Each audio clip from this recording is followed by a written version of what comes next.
Hello student, welcome to the Singhani Education. Today I am going to teach relative atomic mass and another name of this topic is atomic mass. हम relative atomic mass को atomic mass भी बोलते हैं. तो this is also the application of Avogadro law क्योंकि with the help of Avogadro law we were able to find the relative mass of any element or any atom. Having known that every matter is made up of small tiny particle atom, the next immediate interest of the scientist is to find the mass of an element, an atom. But atom बहुत छोटा है, atom बहुत ही small है जिसको कि हम हमारी naked eye से देख भी नहीं सकते हैं और आइसोलेट भी नहीं कर सकते हैं. So it was difficult to find the mass of an atom by weighing it. फिर ऐसा सोचा गया कि हम ऐसा करें कि हम एक लार्ज सैंपल ले और उसका वेट कर ले और फिर उस लार्ज सैंपल में जितने नंबर ऑफ पार्टिकल है उससे अगर हम उसके मास को डिवाइड कर देंगे तो हमें एक एटम का मास मिल जाएगा. But unfortunately at that time there were no any method is available to count the particle.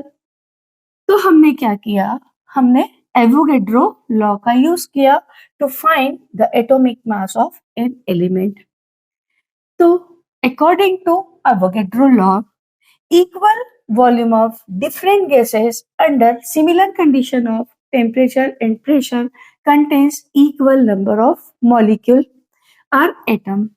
अगर इन कोई गैस एटॉमिक फॉर्म में प्रेजेंट है तो एटम होंगे और कोई गैस अगर मॉलिक्यूलर फॉर्म में प्रेजेंट है तो मॉलिक्यूल प्रेजेंट होंगे. इसी स्टेटमेंट का यूज करके हमने क्या किया, रिलेटिव एटॉमिक मास निकाल लिया.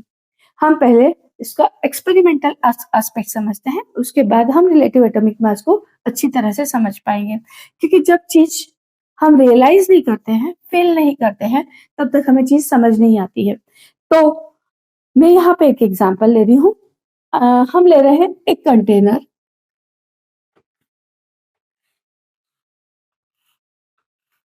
ये कंटेनर लिया है मैंने. इस कंटेनर में ऑक्सीजन गैस को फिल किया है. Oxygen gas. एक दूसरा कंटेनर लिया जिसका वॉल्यूम इस कंटेनर के इक्वल है. देखो मैं मैनुअल ड्रॉ कर रही हूँ, इक्वल दिखेगा नहीं लेकिन आप इसको इक्वल मान के चलेंगे. तो इसका वॉल्यूम क्या है, इक्वल है. अब यहाँ पे मैंने हाइड्रोजन गैस को फिल कर दिया. According to Avogadro law similar होना चाहिए कंडीशन टेम्परेचर और प्रेशर की. तो हम यहाँ पे क्या करेंगे, कांस्टेंट टेम्परेचर और प्रेशर रखेंगे. Now, अब according to Avogadro law equal volume of two different gases under similar condition of temperature and pressure contains equal number of particles. तो मैंने सपोज किया कि इस कंटेनर में this container contain n molecule of oxygen gas. तो इस container में भी n मॉलिक्यूल होंगे हाइड्रोजन गैस के. तो this container is also contains n molecule of oxygen gas. Now जब इसमें दोनों में नंबर ऑफ पार्टिकल सेम है तो हमने क्या किया, इनको अब वे कर लिया. इसका वेट किया, इसका वेट किया और दोनों के वेट को हमने रेशो निकाल लिया. और वो रेशो जो मिला हमको वो एक मॉलिक्यूल का mass with respect to hydrogen gas मिल गया. कैसे, हम इसको लिखते हैं, relative atomic mass will be equals to mass of oxygen gas upon mass of hydrogen gas in volume V in volume V। Volume को हमने इक्वल रखा, तो जब हमने वॉल्यूम को इक्वल रखा तो ये क्या है, mass of n molecule of oxygen atom. तो हम यहाँ पे क्या कर देंगे, n into mass of oxygen molecule, not atom, molecule upon n into mass of hydrogen molecule।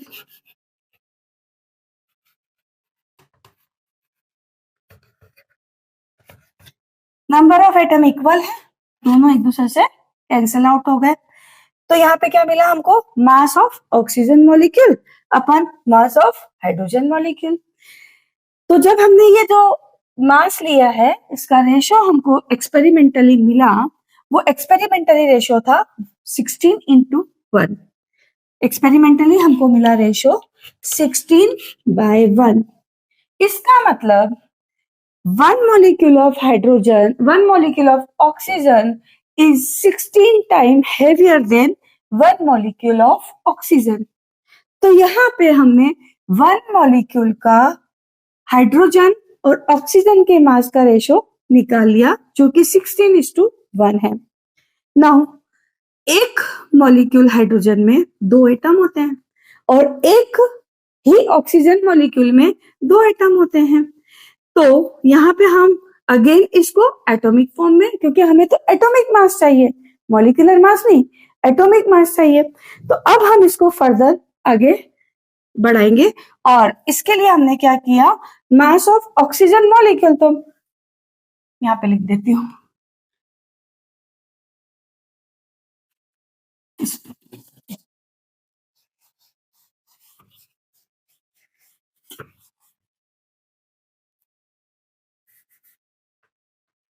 Relative atomic मास, या जिसको हम जनरली बोलते हैं एटॉमिक मास, क्योंकि हम यही वर्ड यूज करेंगे। एटॉमिक मास बोला है, इसका मतलब क्या है, रिलेटिव एटॉमिक मास आप बोल रहे हैं। तो यहाँ पे क्या आएगा, 2 into mass of 1 hydrogen atom. यहाँ पे था मॉलिक्यूल, यहाँ पे था, यहाँ है एटम, क्योंकि एक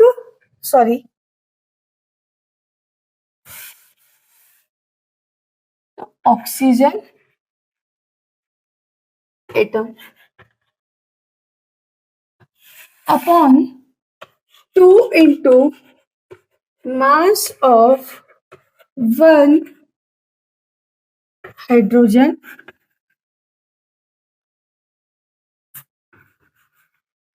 एटम।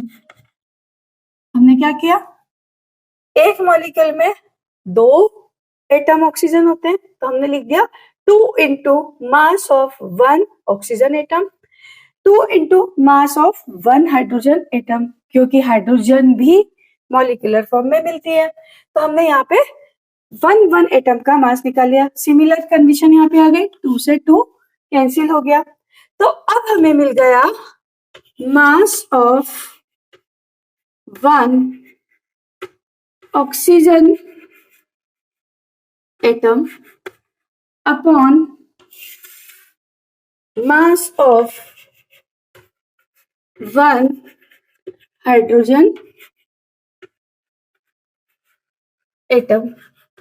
और जब ये रेशो हमने फाइंड आउट किया तो ये रेशो हमको मिला 16:1। इसका मतलब क्या है, एक एटम जो हाइड्रोजन का है वो 16 टाइम हैवियर है हाइड्रोजन के एक एटम से। तो यहाँ पे हमने क्या निकाल लिया, एटॉमिक मास निकाल लिया, 16 टाइम्स हैवियर है। मतलब अब हमने क्या किया, इसको एक रेफरेंस बना लिया, हाइड्रोजन को, क्योंकि उस समय पर जो सबसे स्मॉलेस्ट पार्टिकल हम जानते थे वो ऑक्सीजन था। तो ऑक्सीजन के रेस्पेक्ट में हमने, सॉरी, हाइड्रोजन के रेस्पेक्ट में हमने क्या निकाल लिया, रिलेटिव मास फाइंड आउट कर लिया। तो जब हाइड्रोजन के रेस्पेक्ट में हमने रिलेटिव मास को फाइंड आउट किया तो हमको कितना मिला, atomic mass of oxygen will be equals to 16, परंतु इसकी कोई यूनिट नहीं होगी क्योंकि ये क्या है, दो मास का रेशो है। अगर मैंने इसको ग्राम में फाइंड आउट किया और इसको भी ग्राम में फाइंड आउट किया तो दोनों यूनिट एक दूसरे से कैंसिल हो जाएगी। तो कभी भी एटॉमिक मास की कोई यूनिट नहीं होती है। आपको क्वेश्चंस में दिया होगा, जब भी क्वेश्चन करने को आएंगे जहां पे एटॉमिक मास देने की जरूरत होगी वो वहां पे लिखेंगे atomic mass of oxygen 16, atomic mass of silver 108, atomic mass of carbon 12, atomic mass of oxygen 16। इस तरह से आपको गिवन होगा। तो आपको पता होना चाहिए कि यूनिट नहीं है, इसका मतलब आपको क्या दिया हुआ है, रिलेटिव एटॉमिक मास दिया हुआ है, जिसको हम एटॉमिक मास बोलते हैं। तो एटॉमिक मास की कोई भी यूनिट नहीं होती है।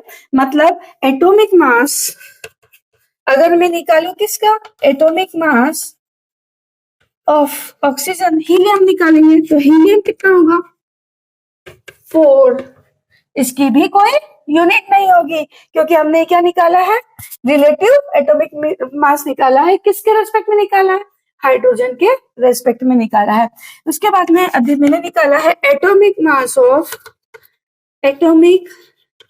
मास of lithium, it will be come out to be 7, क्योंकि जो लिथियम का एक एलिमेंट है, एक एटम है, वो 7 टाइम्स हेवियर है हाइड्रोजन के एक एटम से। तो यहाँ पे हमने क्या निकाला है, दो डिफरेंट एटम के मास के रेशो निकाले हैं। तो इसकी कोई भी यूनिट नहीं होगी, इसीलिए एटॉमिक मास की कोई यूनिट नहीं होती है। Is that clear? तो यहाँ पे अब हम एक जनरलाइज फॉर्म में इस फॉर्मूले को लिख लेते हैं, और वो जनरलाइज फॉर्म क्या होगा, atomic mass of an element will be equals to mass of one element, one atom of that element, one element upon mass of one atom of hydrogen.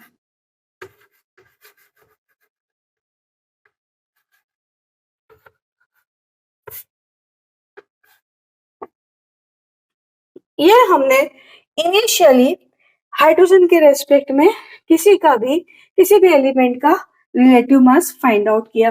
But problem ये थी कि जब hydrogen के respect में हम atomic mass को find out कर रहे थे तो जितने भी एलिमेंट्स थे, सब एलिमेंट्स का, सारे ही एलिमेंट्स का जो एटॉमिक मास फाइंड आउट हो रहा था वो फ्रैक्शनल वैल्यू मिल रहा था। तो फ्रैक्शनल वैल्यू ना मिले, हमको फुल वैल्यू मिल जाए, इसके लिए हमने क्या किया, इसके लिए हमने रेफरेंस को बदला। हमने यहाँ पे क्या किया, 1/16 पार्ट ऑफ ऑक्सीजन को लिया देन, क्योंकि ऑक्सीजन एक ऐसा एलिमेंट है जो सभी एलिमेंट से रिएक्ट होता है। तो हमने जनरलाइज फॉर्म में 1/16 मतलब 1/16 पार्ट ऑफ एक ऑक्सीजन एटम के रेस्पेक्ट में क्या किया, सभी एलिमेंट के एटॉमिक मास को फाइंड आउट किया। पर यहाँ पे भी प्रॉब्लम सेम थी, यहाँ पर भी हमें जो वैल्यूज मिल रही थी वो वैल्यूज सारी फ्रैक्शनल वैल्यूज मिल रही थी। तो फिर हमने यहाँ पे रेफरेंस को चेंज किया और IUPAC ने फिर डिसाइड किया कि हम कार्बन एटम को एक क्या करेंगे, रेफरेंस एटम जैसे लेंगे। अब देखो ये भी एक अलग कहानी है जो कि सब लोग अपने अपने तरीके से देते हैं कि कार्बन को क्यों चूज किया, पर मेन रीजन ये था कि सभी एलिमेंट जो होते हैं आइसोटोपिक फॉर्म में प्रेजेंट रहते हैं और उनका आइसोटोपिक रेशियो डिफरेंट डिफरेंट होता है। हाइड्रोजन भी 3 आइसोटोप है हाइड्रोजन के, मैं एक्सप्लेन कर ही देती हूँ इसको भी। हाइड्रोजन के भी 3 आइसोटोप है।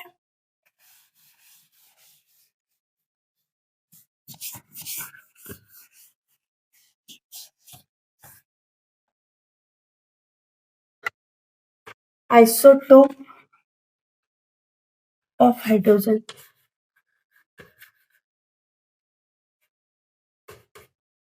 1H1, 1H2, 1H3।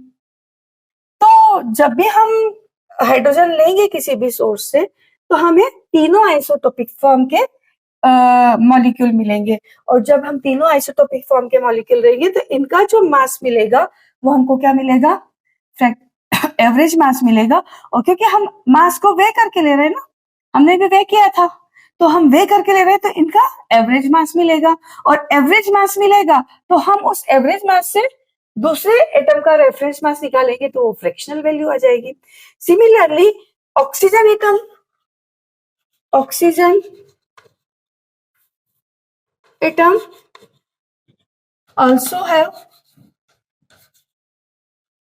2 isotopes और वो कौन से आइसोटोप्स है, 8O16 एंड 8O18। तो यहाँ पे भी जो हमको वे करने पर मिलेगा इसका मास वो एवरेज मास मिलेगा और जब हम इसके 116 यूनिट लेंगे तो उसमें हमको एवरेज मास मिलेगा। तो इसके रेस्पेक्ट में भी जब हम एटॉमिक मास को कैलकुलेट करेंगे तो वो वैल्यू हमें क्या मिलेगी, फ्रैक्शनल वैल्यूज मिलेगी। तो फिर हमने कार्बन को लिया। अब आप कहोगे कार्बन के भी 3 आइसोटोप है, yes you are right, oxygen के भी कार्बन के भी 3 आइसोटोप है।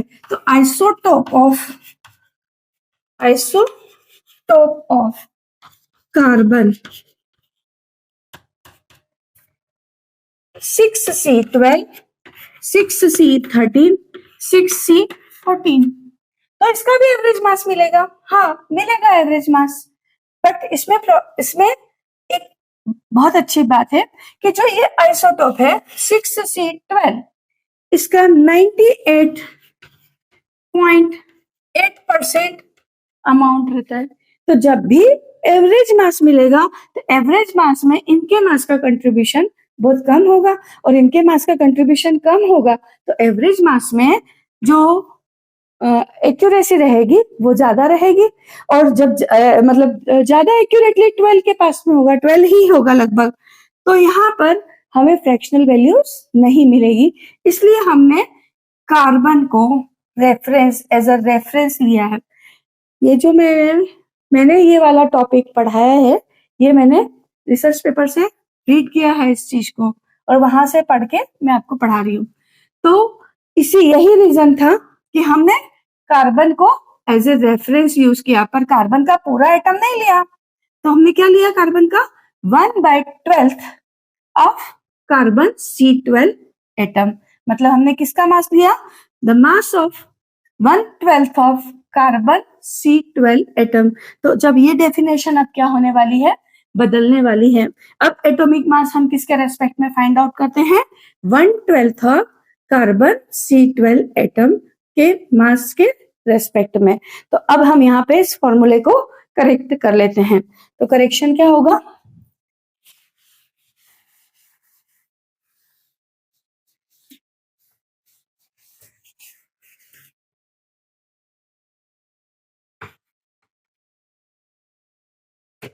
atomic mass of an element will be equals to mass of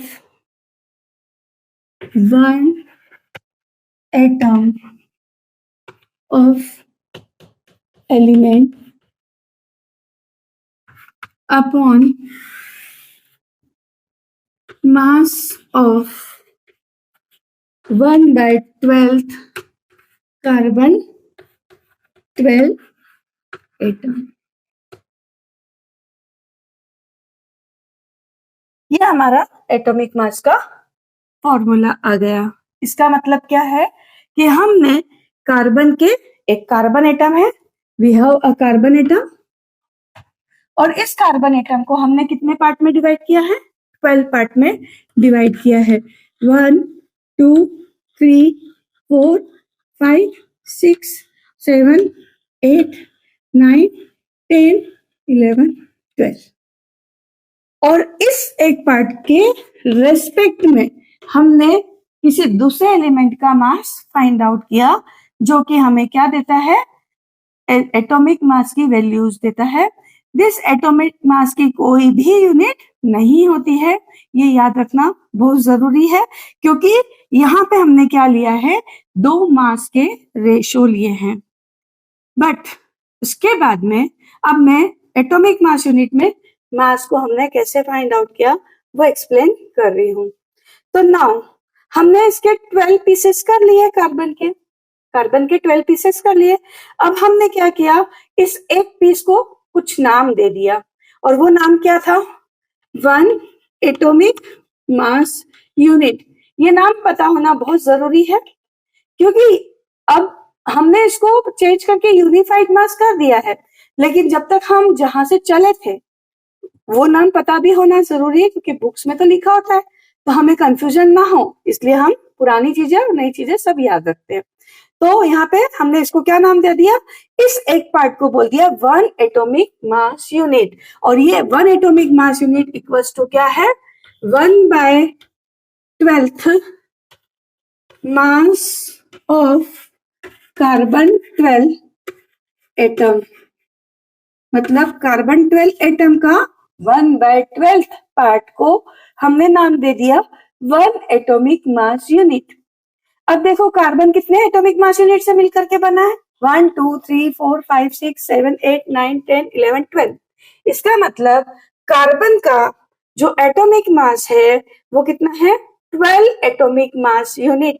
अब हम रेफरेंस मास नहीं निकाल रहे हैं, अब हम निकाल रहे हैं, एक हमने वे बना लिया, एक स्टैंडर्ड बना लिया। जैसे कि हम मार्केट में वेजिटेबल खरीदने जाते हैं, एक 1 केजी का जो वे होता है एक तरफ रखा जाता है, और दूसरी तरफ उस चीज को उसके साथ में वे कर लिया जाता है। जैसे मैं शुगर खरीदने गई तो मैंने क्या किया? यहाँ पे 1 केजी के वेट रख दिए, इधर हमने उसके इक्वल शुगर को वे कर लिया।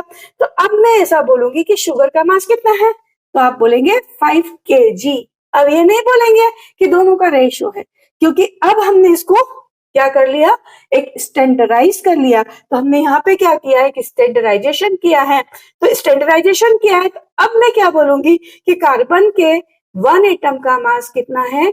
12 एटॉमिक मास यूनिट। मतलब 12 एटॉमिक मास यूनिट के कंबाइन से मिलने से ये एक कार्बन एटम का मास हुआ है। तो यहाँ पे हमने क्या किया? अब सभी एलिमेंट के मास को फाइंड आउट कर लिया। बिल्कुल उसी तरह से सोचो, हमारे पास में एक वेइंग मशीन है। हमने क्या किया? अगर हमको हीलियम का मास निकालना है, हमने इधर हीलियम रखा, और अब हम इधर यहाँ पे क्या करने लग गए? एटॉमिक मास यूनिट को रखने लग गए। जब हमने 1 रखा तो इसका मास इक्वल नहीं हुआ, 2 रखा तो इक्वल नहीं हुआ, हमने जब उसके 4 एटॉमिक मास यूनिट को रखा तो दोनों इक्वल हो गए। मतलब अब इस हीलियम का मास कितना हो गया? इस हीलियम का मास हो गया 12 atomic 4 atomic mass unit. Similarly हम हर एलिमेंट को किसके रेस्पेक्ट में फाइंड आउट कर रहे हैं? एटॉमिक मास यूनिट के स्टैंडर्डाइजेशन के रेस्पेक्ट में फाइंड आउट कर रहे हैं। तो अब हमने किसी भी एलिमेंट का मास किस में निकाल लिया? किस यूनिट में निकाल लिया? एटॉमिक मास यूनिट में। अब मैं वापस से सारी एलिमेंट्स के मास एटॉमिक मास यूनिट में लिखूंगी, तो हमको समझ में आएगा कि रेफरेंस एटॉमिक मास का जो मैग्नीट्यूड था वो एटॉमिक मास यूनिट के मैग्नीट्यूड के बराबर होगा, लेकिन दोनों की यूनिट अलग होगी। ठीक है, तो अब हम लिखते हैं यहाँ पे मास को।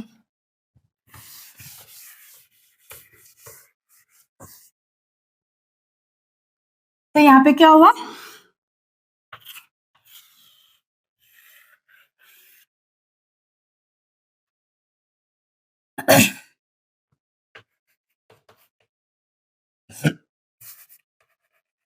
mass of 1 atom of hydrogen कितना है? 1 atomic mass unit, mass of 1 atom of helium कितना है? 4 एटॉमिक मास यूनिट। ये याद रखना बहुत जरूरी है कि अब जो हम मास निकाल रहे हैं, किसका मास निकाल रहे हैं? मास ऑफ 1 एटम। हमने पहले निकाला था एटॉमिक मास, अभी हमने क्या निकाला? मास ऑफ 1 एटम। बेटे क्वेश्चंस आते हैं और क्वेश्चंस में आप फंस जाते हो सिर्फ वर्डिंग की वजह से, तो वर्डिंग को ध्यान रखना बहुत जरूरी है। मास of 1 atom of hydrogen, mass of 1 atom of helium. मैंने इसके पहले यूज किया था atomic mass of hydrogen, atomic mass of helium, atomic mass of lithium, atomic mass of oxygen, atomic mass of carbon, atomic mass of nitrogen. पहले मैंने atomic mass use किया था। अब ये जो मास आया है, ये मास क्या है? मास ऑफ 1 एटम। इसीलिए मैं पूरा लिख रही हूँ 1 atom of helium, mass of 1 atom of carbon 12 atomic mass unit, mass of 1 atom of nitrogen, this will be come out to be 14 atomic mass unit. Now mass of 1 atom of calcium, this will come out to be 40 atomic mass unit. I think ये समझ में आ गया होगा। और इस बात को भी याद रखना बहुत इंपॉर्टेंट है कि ये जो मैंने निकाला है, ये निकाला है मास of 1 atom of hydrogen, 1 atomic mass unit, mass of 1 atom. अब हम एक एटम का मास निकालने लगे हैं, कौन सी यूनिट में? एटॉमिक मास यूनिट में। हमने यहीं से निकाला है, क्योंकि आप देखिए इसको मैं क्या लिखूंगी? 1 एटॉमिक मास यूनिट। इस 1 एटॉमिक मास यूनिट को हम इधर ले जाएंगे तो क्या होगा? Atomic mass into 1 atomic mass unit. तो एटॉमिक मास अगर कार्बन का 12 है, तो 12 atomic mass unit of carbon 12 atomic mass unit of carbon will be equals to mass of 1 atom of carbon. तो इस तरह से हमने इसी फॉर्मूले को यूज करके हमने एटॉमिक मास यूनिट में किसी भी एलिमेंट के एक एटम का मास फाइंड आउट कर लिया है। Now we will move towards ahead, क्योंकि इसको ही आगे बढ़ाना बहुत जरूरी है। हम उस समय पर मास स्पेक्ट्रोस्कोपी का यूज करके क्या करने लगे थे? We have started finding the mass of atoms, और इसीलिए इसी दौरान हमने एक कार्बन एटम का मास भी फाइंड आउट कर लिया था। जब हम एक कार्बन एटम का मास फाइंड आउट कर लिया था, तो हमने यहाँ पे तो देखो इसको 12 पार्ट में डिवाइड किया और एक पार्ट को हमने 1 एटॉमिक मास यूनिट के बराबर मान लिया। हमको इसका एक्चुअल मास थोड़ी पता है, तो हमने क्या किया? कार्बन का एक्चुअल मास निकाल लिया और उसको 12 से डिवाइड कर दिया, तो हमको क्या मिल गया? 1 एटॉमिक मास यूनिट का मास मिल गया। तो अब हम मूव कर रहे हैं 1 एटॉमिक मास यूनिट का एक्चुअल मास ग्राम में कितना है। देखिए मास ऑफ 1 कार्बन एटम हमने कैलकुलेट कर लिया बाय यूजिंग मास स्पेक्ट्रोस्कोपी। वो कितना आया? 1.9926 into 10 to the power minus 23 ग्राम। मुझे क्या करना है? 1 एटॉमिक मास यूनिट का एक्चुअल मास निकालना है। अभी हमने क्या किया कि इसको मान लिया 1 एटॉमिक मास यूनिट, मतलब ये भी 1 एटॉमिक मास यूनिट, ये भी 1, ये मतलब हर जो पार्ट है वो एक एटॉमिक मास यूनिट के बराबर हमने मान लिया, परंतु इसका एक्चुअल मास तो नहीं पता। तो इसका एक्चुअल मास निकालने के लिए हमने क्या किया? इस पूरे कार्बन एटम के मास को 12 से डिवाइड कर दिया। तो हमको क्या मिल गया, 1 atomic mass unit will be equals to 1/12 into 1.9926 into 10 to the power -23 ग्राम। मतलब अब ये जो 1/12 पार्ट है इसका हमने मास निकाल लिया ग्राम में। तो जब इसका ग्राम में आप यहाँ पे कैलकुलेट करोगे तो आपका आएगा 1.66028। लेट मी चेक, 054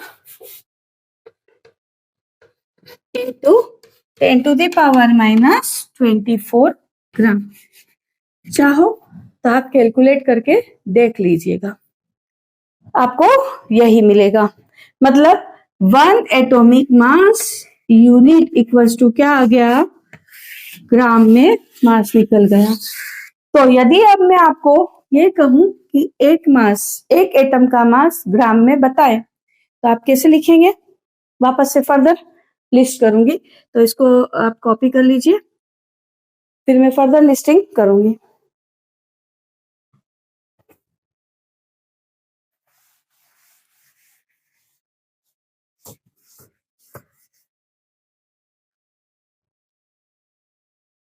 तो बेटा अब हम क्या करने जा रहे हैं, ग्राम में लिस्टिंग करने जा रहे हैं। जैसे कि मास of 1 atom of hydrogen, atomic mass unit में कितना था, 1 एटॉमिक मास यूनिट। अगर मैं इस 1 एटॉमिक मास यूनिट का मास रख दूं जो अभी हमने कैलकुलेट किया है तो कितना आएगा, 1 into 1.66054 ग्राम। ये मास किस में है, एटॉमिक मास यूनिट में है। ये मास किस में है, ये मास है ग्राम में। नेक्स्ट, अगर मैंने यहाँ पे यही बोला मास of 1 atom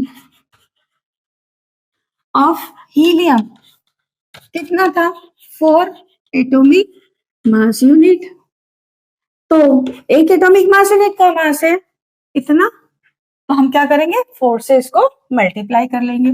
4 into 1.66054 gram. Next, mass of 1 atom of carbon will be equals to कितना था, 12 एटॉमिक मास यूनिट, और कितना हो जाएगा, 12 into 1.66054 gram. Similarly, mass of 1 atom of lithium कितना हो जाएगा, 7 atomic mass unit will be equals to 7 into 1.66054 gram into 10 to the power -24 सब जगह रह गया है।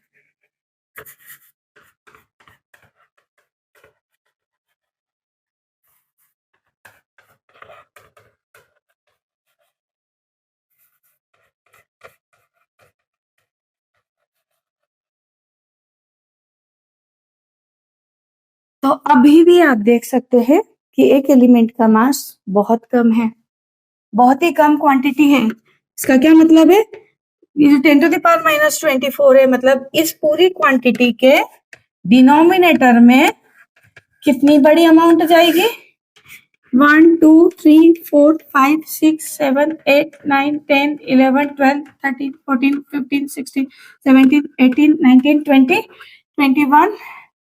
21 22 23 एंड 24।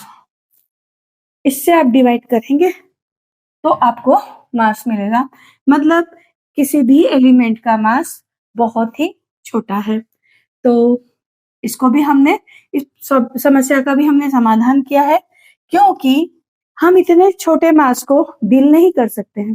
तो नेक्स्ट लेक्चर में हम समझेंगे कि इसका हमने, इस समस्या को हमने कैसे ठीक किया ताकि हम मास को थोड़ी बड़ी यूनिट में यूज कर सके, थोड़े बड़े अमाउंट में यूज कर सके। तो उसके लिए हम पढ़ेंगे नेक्स्ट उसमें मोल कंसेप्ट। तो अभी मैंने आपको 3 चीजें समझाई। तो एटॉमिक मास समझाया जिसकी कोई यूनिट नहीं होती है। दूसरी चीज समझाई एटॉमिक मास यूनिट में किसी एलिमेंट के एक एटम का मास। फिर एटॉमिक मास यूनिट का हमने मास को फाइंड आउट कर लिया ग्राम में, तो हमने हर एलिमेंट का मास ग्राम में फाइंड आउट किया। तो आपको मेरे ख्याल से ये चीज समझ में आ गई होगी। अगर कोई डाउट हो तो आप मुझसे फर्दर पूछ सकते हैं, या इसी वीडियो को आप 2-3 बार देखेंगे तो आपकी क्वेरीज सॉल्व हो जाएगी। नेक्स्ट लेक्चर में हम फिर मिलेंगे, तब तक के लिए बाय बाय। अगर आपको मेरा लेक्चर पसंद आए तो आप शेयर कीजिए, लाइक कीजिए, सब्सक्राइब कीजिए। Thank you for coming in Singhania education.